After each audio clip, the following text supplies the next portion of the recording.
Hello students. In this video we are going to learn some concepts related with welfare economics. We know that welfare economics is a part of normative economics. The basic structure of welfare economics and well-being of an individual was initially analyzed and explained by neoclassical economists like Marshall and Pigou. Later, various economists such as Vilfredo Pareto, Calder, Hicks, Sitorsky, Samuelson, Bergson, and various other economists attempted to analyze the concept of social welfare. In this video, we are going to explain the Pareto optimality criterion of social welfare or Pareto efficient conditions of social welfare. The basic objective of welfare economics is to measure the welfare of the society. The neoclassical structure of economics was based on cardinal measurability of utility. But later, this approach was severely criticized by various economists, and a landmark in the development of welfare economics was occurred with the publication of a book by Vilfredo Pareto, an Italian economist, in 1906. He introduced certain conditions of optimality, and it is referred as Pareto optimal or Pareto efficient situation. Now let us directly move to the basic definition of Pareto optimality. According to Pareto optimality, there is a state of perfect distribution. This perfect point is the point of optimality, and at this point, the basic statement is that Pareto optimality is attained at a point where it is impossible to make one party better off without making another worse off. Suppose there is a social distribution condition at present. If it is not possible to improve the welfare of one party without affecting the welfare of other party, then we can say that it is the Pareto optimum condition. Now let us explain the concept of Pareto optimality by using a situation, an imaginary situation. Suppose there are two individuals in a society, and there are certain levels of welfare to individual A and individual B. The total welfare of the society is the sum total of welfare of individual A plus individual B. Suppose a social change happens in the society. This social change may lead to different possibilities. Initially, for the first case, welfare of A increases and that of B remains constant. That means welfare of one individual increases and the other remains constant. Similarly, we can have a second possibility. Welfare of A remains constant, just opposite, and welfare of B is increasing. Similarly, the third possibility, both the welfare of individual A and individual B is on increase. Similarly, the welfare of individual A and individual B is on decrease. If we consider all these possibilities, the first possibility, that is increase in welfare of A and constancy of welfare of B, we can support it because it increases social welfare. Because without affecting the welfare of B, it is possible to increase the welfare of A. Similarly, in second case, the welfare of individual A remains constant but B increases. This also can be supported because there is an improvement in total social welfare. Therefore, this also can be supported. Similarly, if the welfare of both the individuals are increasing, as we explained in the third option, we can support it.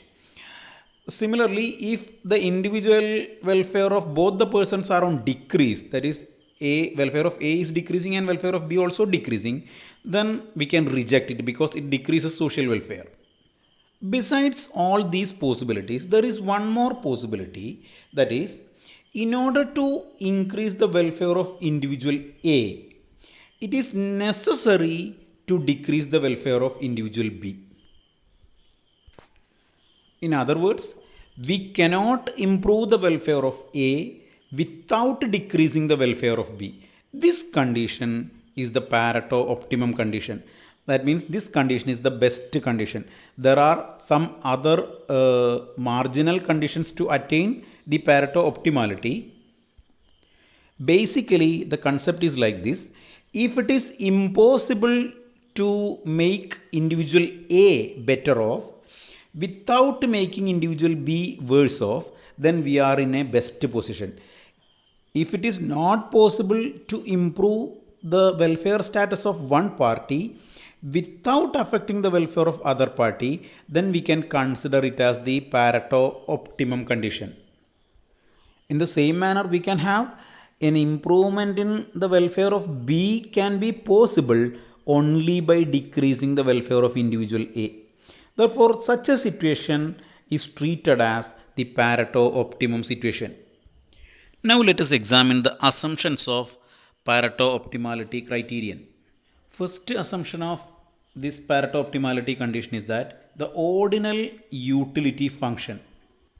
It means that the welfare of the individual can be measured using ordinal numbers, or we can say that it can be represented using indifference curves.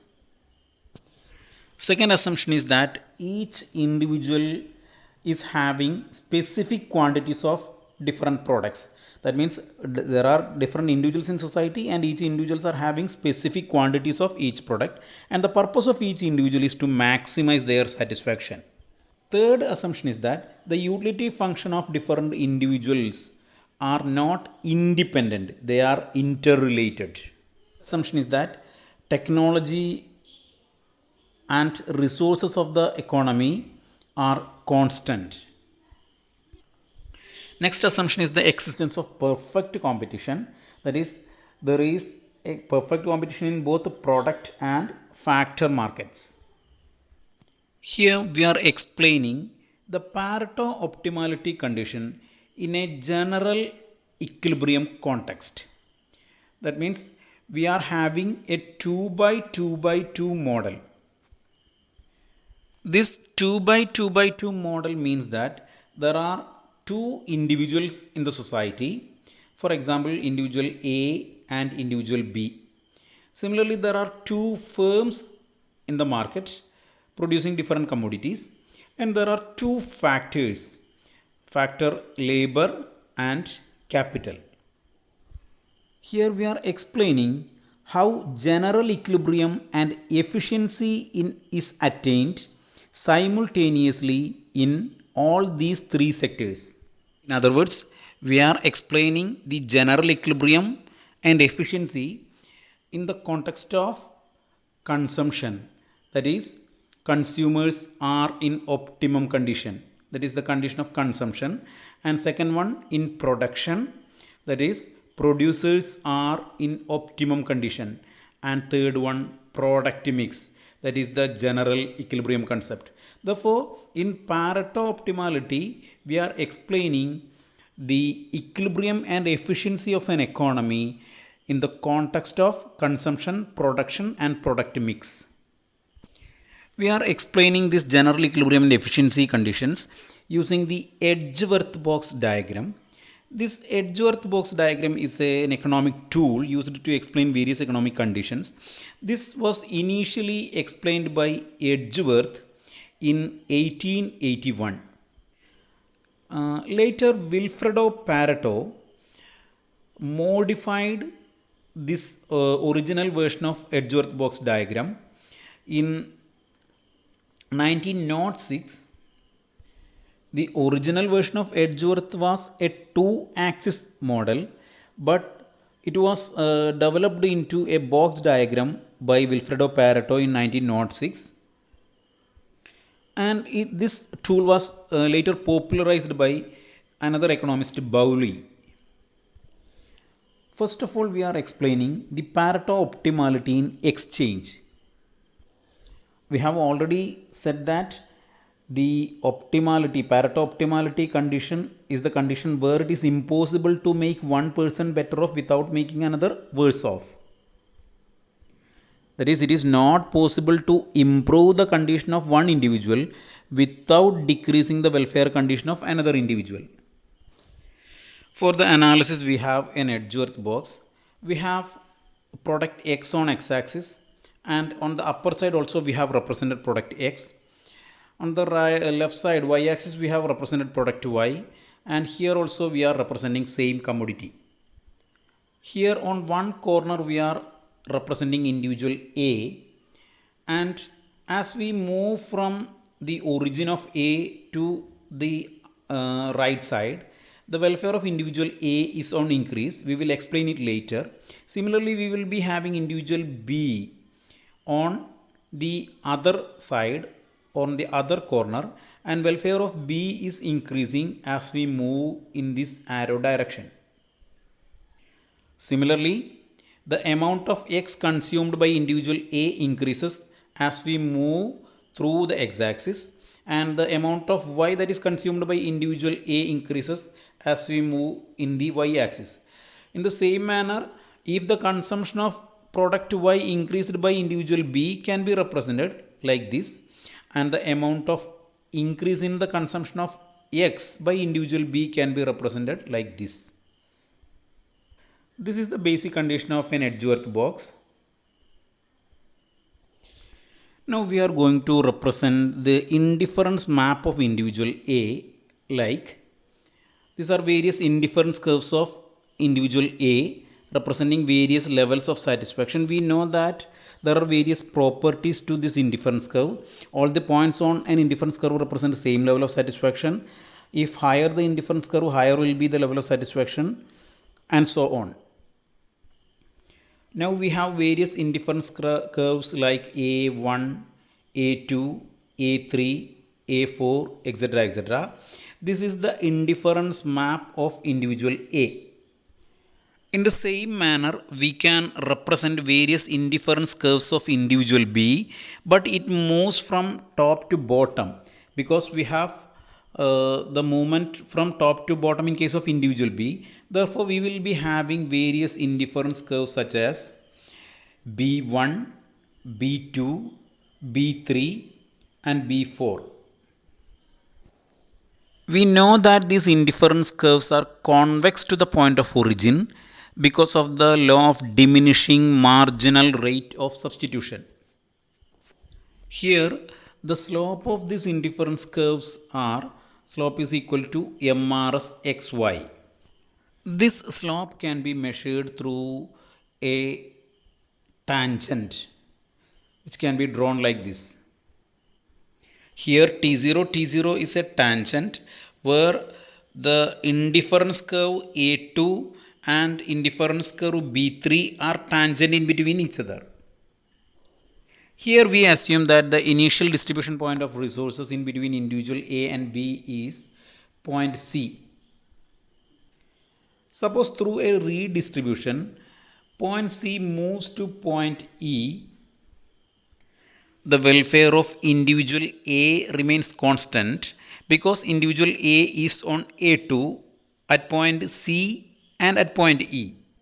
But that of the welfare of individual B is on increase because individual B moves from B2 to B3 through a movement from C to E.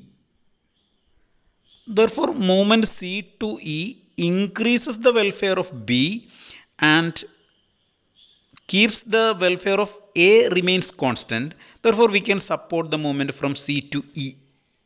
In the same manner, the movement from C to F also can be supported because it improves the welfare of individual A, because individual A is moving from A2 to A3, but it keeps the welfare of B constant because individual B is on B2 at point C, and now also at point F also individual B is on B2. Therefore, the welfare of A increases and that of B remains constant. Here it is clear that point E and point F are the two tangency points in between the individual indifference curves. Here we can have various tangency points of different indifference curves of individual A and individual B, and by joining these points we can draw a line, and this line is the contract curve CC. At this stage, the marginal rate of substitution in between x and y of individual A, that is MRS XY, marginal rate of substitution of x for y of individual A is equal to the marginal rate of substitution of x for y of individual B. This is the basic condition of Pareto optimality in exchange. MRS XY of A is equal to MRS XY of B. At this stage, the slope of indifference curves of different individuals will be the same. We can say that a movement from any point away from the contract curve like D to E or to F or to any point on this shaded area like G is an improvement in social welfare. This contract curve represents the Pareto optimality condition of exchange where MRS XY of A is equal to MRS XY of B. Therefore, at the point of consumption contract curve, we have the equality between MRS XY of individual A with MRS XY of individual B. This is the speciality of contract curve. Therefore, once contract curve is reached, the economy has reached to the Pareto optimum condition or Pareto optimality in exchange. This condition shows the efficient distribution of goods in between consumers. This is the best point of distribution of goods among consumers. One important point to be noted here is that all points on the contract curve are Pareto optimum points. Now we are moving to the productive efficiency or Pareto optimality in production, efficiency of production or allocation of factors of production efficiently. In production, we are dealing with isochrones instead of indifference curves. Therefore, we are having labor on x-axis and capital on y-axis. Here, initially we have said that there are two producers, producer A and producer B. Producer A is represented in the lower origin and producer B is shown in the upper origin. The other conditions of Pareto optimality in production is more or less similar to the Pareto optimality condition in exchange. We have various isochrones of producer A like A1, A2, A3, A4, etc. We have different isochrones to producer B like B1, B2, B3 and B4, etc. We know that as the production move from A1 to A2 and then to A3, A4, the production of producer A increases and that of B decreases. Similarly, as the production move from B1, B2, B3 to B4, the production by individual or producer B is on increase and the reverse movement, the production of B is on decrease. We know that the slope of this isochrone is equal to MRTS LK. Here also we can draw the equality of slope or the points of tangency between different isochrones, and by joining these tangency points we can derive a contract curve, production contract curve like this. Therefore, at all points of this contract curve, we can see that MRTS LK of product X is equal to MRTS LK of product Y. For analytical convenience, we are considering that producer A is producing product X and producer B is producing product Y. Therefore, A1, A2, A3, A4 represent various quantities of product X and B1, B2, B3, B4 represent various quantities of product Y. Therefore, at the point of MRTS LK of X with the equality of MRTS LK of Y, we can have the most efficient point in production. At this stage, the slope of isocont A1 or A2 or A3 or A4 will be equal to the slope of B1, B2, B3 and B4. Therefore, this contract curve represents Pareto optimum condition in production. In this diagram, we have shown a contract curve from one origin to another origin. We can either represent it in case of the efficiency of exchange, or we can use it to explain the efficiency of production.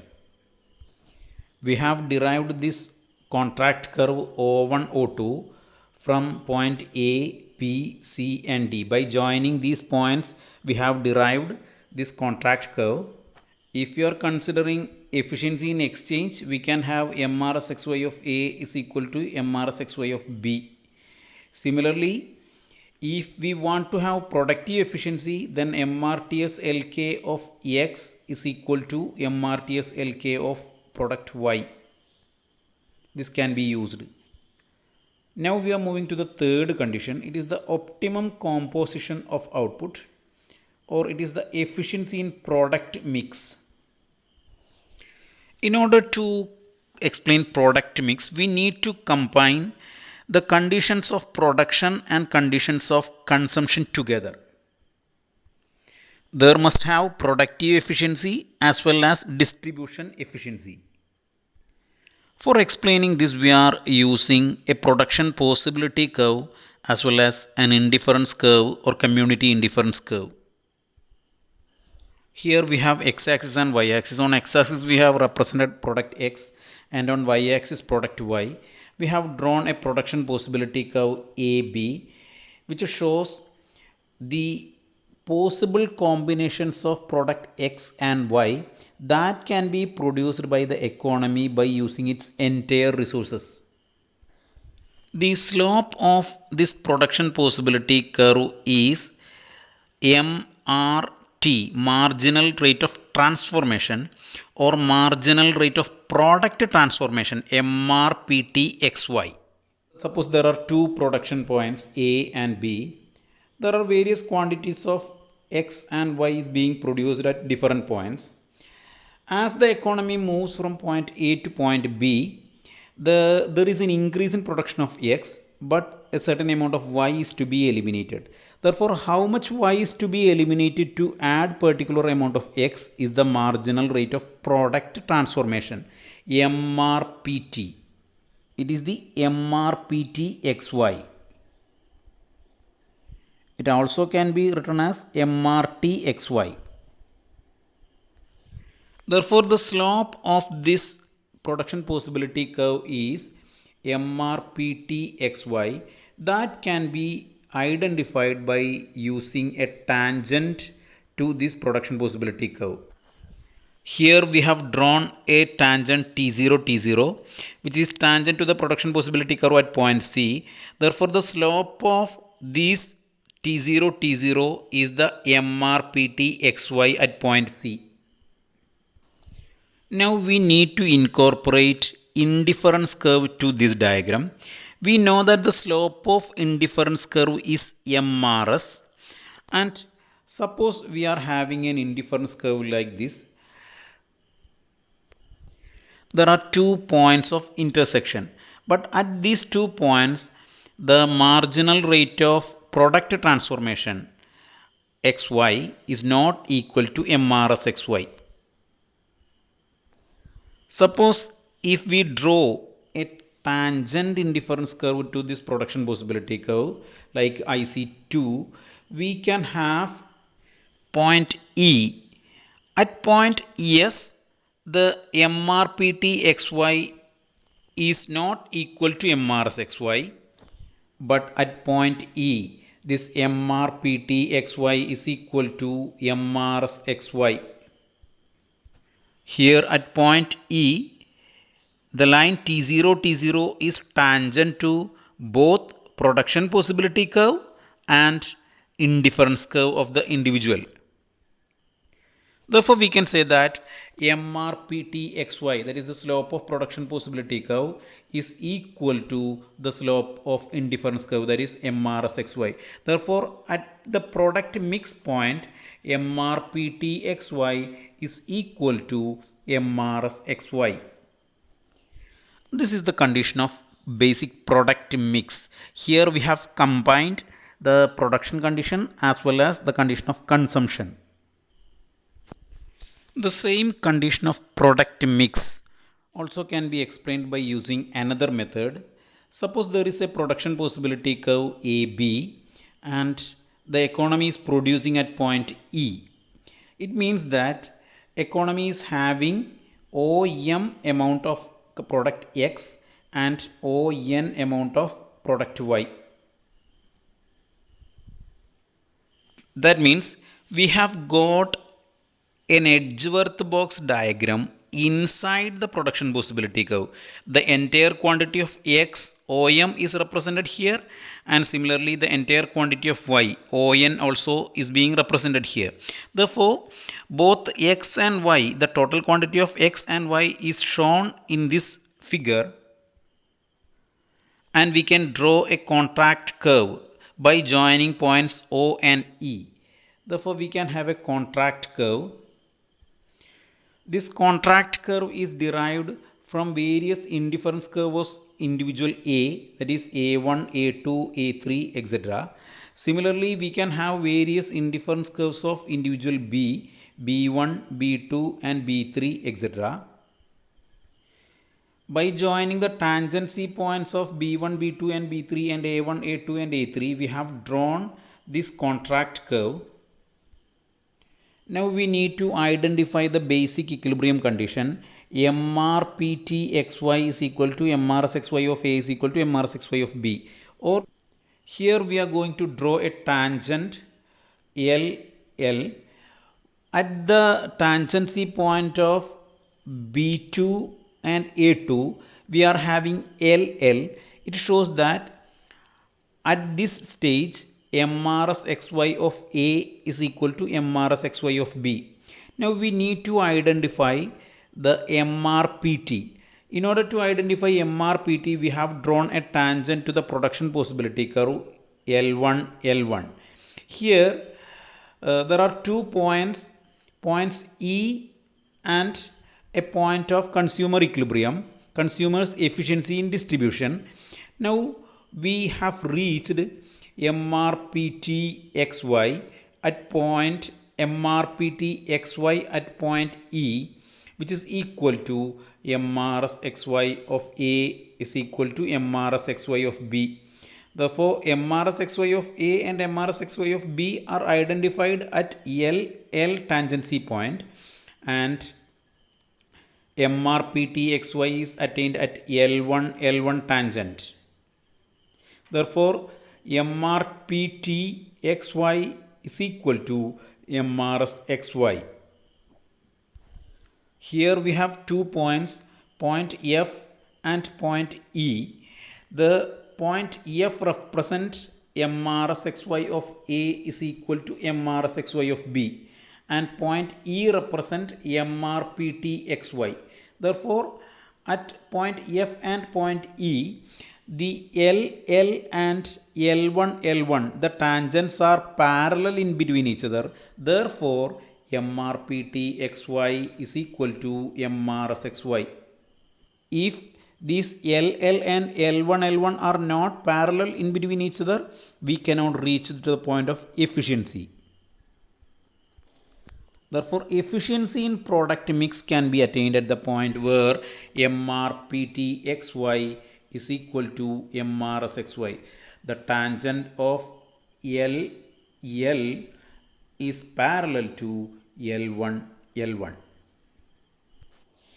These are the three major marginal conditions of Pareto optimality. There are some other conditions also. The basic Pareto optimality conditions are 7 in number. We will explain the additional conditions of Pareto optimality in our next video. Thank you.